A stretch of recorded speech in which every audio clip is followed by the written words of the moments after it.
Hello everyone, welcome back to OCD Recovery's YouTube channel. Before I go any further, you could please subscribe down below. Great videos going up all the time. There's now about 547 after this video videos on the channel, so there's a lot of free content. Some of the videos are up to 45 minutes long.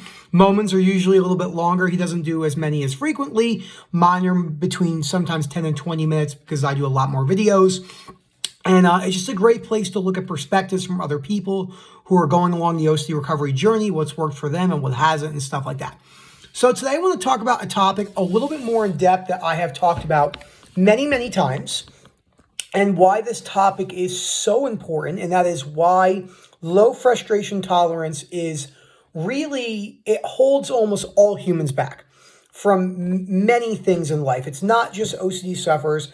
Low frustration tolerance, which is coined from Dr. Albert Ellis, who created REBT, which now turned into CBT, which is arguably the #1 psychotherapist to ever live in the history of psychotherapy or psychiatry, and that would be, well, psychiatry and psychologists all practice psychotherapy, but over Sigmund Freud, who mainly believed that the activating events was the primary cause of your emotional consequence, and the trauma in your past was the primary driver, which we now know that even though the primary driver is the belief system that you hold, the activating event does have validity. You can't go up to someone and say, oh, you were in Auschwitz. That doesn't matter. It's the belief you have is why you're suffering. It's not always that clear, but the belief you hold about a situation is the primary driving factor of why you feel a certain thing, whether it's real or not. We talk about that all the time.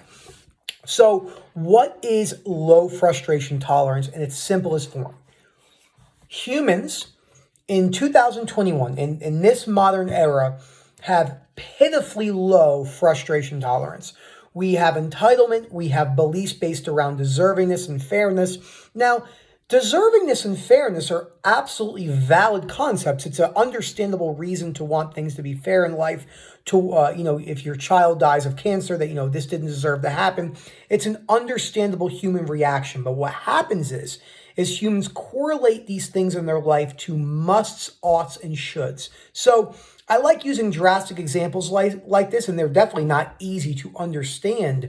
Unconditional self-life and other acceptance. Most people do not develop those philosophies in life from Stoicism, Greco-Roman philosophy, which were the basis to building rational emotive behavioral therapy from Dr. Albert Ellis. But, we would prefer for these things not to happen in life. We would highly prefer them. But what happens is we add in the rational belief that, but they must not ever happen. But, I must always be safe. I must always be certain. And when you start to develop those types of philosophies, deservingness and fairness particularly, you really set yourself up for a low frustration style of thinking. So on the road to OCD recovery, there will be many obstacles that will happen in your path. So we have obstacles such as setbacks, backdoor spikes, moments where, you're feeling okay and then all of a sudden anxiety just cranks up for no reason. Trying to figure out information, who to listen to, if the person you might be getting advice from, whoever it may be, might not understand OCD, well, usually is the case, and they are giving you reassurance. They're telling you that, you're a good person, you'd never commit that, or, OCD people, I see this one a lot. People with OCD are the least likely to act on their fears. If anyone is telling you that, it doesn't matter what their credentials or if they're not credentialed at all, that's reassurance, and that's not going to help you in the long run. It gives you that instant release, immediate, and it just keeps you in the cycle forever.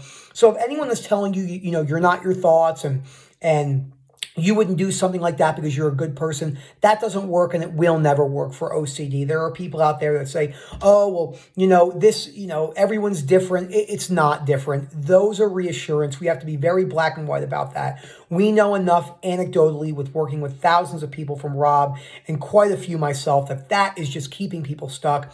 People are coming in saying they're telling me I'm a good person, but my brain, it's not going to let you off the hook. This is why unconditional self-life and other acceptance is so important.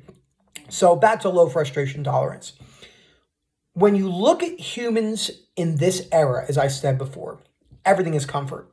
Everything is based around the illusion of certainty. It's why I made a video called The Illusion of Certainty about 5 days ago. So we have comfort pillows, comfort mattresses, the comfort car, the perfect marriage, the perfect place to live, the perfect comfortable climate, the perfect political climate, the perfect religious perspectives, and all these perfect irrational beliefs, which are just very irrational and keep people stuck in that perfectionistic, everything must go my way. I have to know. I need certainty. People must agree with me. You must not do that. And the more you hold these must, shoulds, and oughts, the more you're setting yourself up for low frustration tolerance. Let me give you an example why most people, in my opinion, in a business sense, fail. We know, statistically speaking, that 75 to 90% of small businesses close in 1 year. Now, is that the business plan itself? Maybe. I don't think it is. I think the data is highly skewed. I think it should be called 75 to 90% of businesses fail in 1 year because they have low frustration tolerance and not patience. That is the key. People in life do not have an attitude of doing willing to do whatever it takes to get the job done. This cannot be overlooked. The perspective mindset needed to reach OCD recovery is one where you look at yourself in the mirror and you say this: Nick, you are more than likely going to suffer for a lot longer than you want to suffer from. You'll see symptom relief along the way. It might take you 5 years to develop unconditional self-life and other acceptance. You're going to have to work on your balance problems. You're going to have to work on your addictions. You can't force it, and this is going to take time. Months might go by where you might be coasting and not even knowing it, and you have to reformulate what you're doing and then push forward. This is so overlooked in any rehab facility when it comes to anything in life. I don't care if it's a pain problem, a mental health problem, a business problem, whatever it is. Humans want things and they want them given to them right now. Nothing, almost nothing good comes from instant gratification. There needs to be a balance. Well, that's not true. Instant gratification can be good in ways, but most people want instant gratification in everything they do. As Dr. Albert Ellis says in The Myth of Self-Esteem, I was reading it last night, there needs to be a fine balance between the two. So when you have long-term goals and you understand the process is going to take a while and you have to build low frustration tolerance. Now let's talk about low frustration tolerance with exposures, physical outward exposures that Momin talked about. Momin was doing a lot of disputing. He talked about this in his 2-year recovery video for the first year. A lot of disputing, a lot of comfort disputing, not going towards any sort of his big triggers behaviorally. And he really didn't get anywhere in the long term. He made progress. That's amazing. He understood some of his irrational beliefs, but he needed to go out there and get uncomfortable, building the life structure, having a decent sleep schedule, not looking into all the perfect sleep nonsense, such as the blue light blocking glasses or the perfect pillow and the perfect this. It's all based around this perfection. When you're always looking for the perfect formula, life is not perfect. Nothing is perfect. Everything is messy. No matter what you do in life, whether you're a business owner, whether you're going through OCD recovery, PTSD recovery, GAD recovery, or a combination of the few, because people with OCD tend to sometimes have GAD and tend to sometimes have PTSD or ADHD and stuff like that, like myself, suffered with obsessive compulsive disorder, extremely chronic for extremely a long amount of time, GAD, generalized anxiety disorder, where I had absolute physical anxiety slammed away, making me think, well, all these people seem to just have intrusive thoughts. I just have anxiety. None of that matters. It's OCD's tricks. Diagnosed with ADHD at a very young age. I've gotten better at coping and dealing with that and working on my concentration issues. But I had to build a solid basis of low frustration tolerance. When I built my business, when things didn't go, that's not true. When my wife and I built our business, we built it together. When we built the business together, I struggled so much in the beginning, understandably so, because I was chronically suffering with my saliva and swallowing OCD, completely hyper aware. My body dysmorphia was out of control. I was constantly thinking about the way I was looking and stuff like that. I had only conditional self-acceptance, which is very prominent in the fitness world and body world and stuff like that. We know exercising, eating healthy has healthy benefits, but when you attach your whole entire identity to this, can really become problematic for many people. And this is the basis of REBT. This is the basis of cognitive behavioral therapy. Looking at something from a cognitive change, or as people will say, cognitive distortions, which I don't like to use that term. No particular reason, I just don't. And behavioral changes, both are needed. A lot of people make behavioral changes, but they're still highly scared. A lot of people like Momen make cognitive changes, but they don't have any behavioral. There's a combination of both, which will be different from person to person. But, looking at your core fear and then changing your core fear through behavioral changes, whether it's physical or outward mental compulsions, they'll have to come down over time with time and patience. This all cultivates low frustration tolerance. You have to build your frustration tolerance up. Things are not going to go your way in life. When you have a good day, let me give you a really good example. When you have a day where everything on your schedule goes the way it's thought to be planned, you attach your identity to that. You go, oh, everything was good today, and you get a boost. That's not good, because what happens is when things don't go your way, you plummet and crash because you have conditional acceptance about your routines. This is why this takes such a long time to develop. Humans, in their basic sense, whether it's evolutionary, biology, cultural, environmental, family beliefs, we are highly integrated to be conditionally accepted humans. There's a couple reasons. Conditional acceptance is much easier to develop. It doesn't take a lot of critical analysis.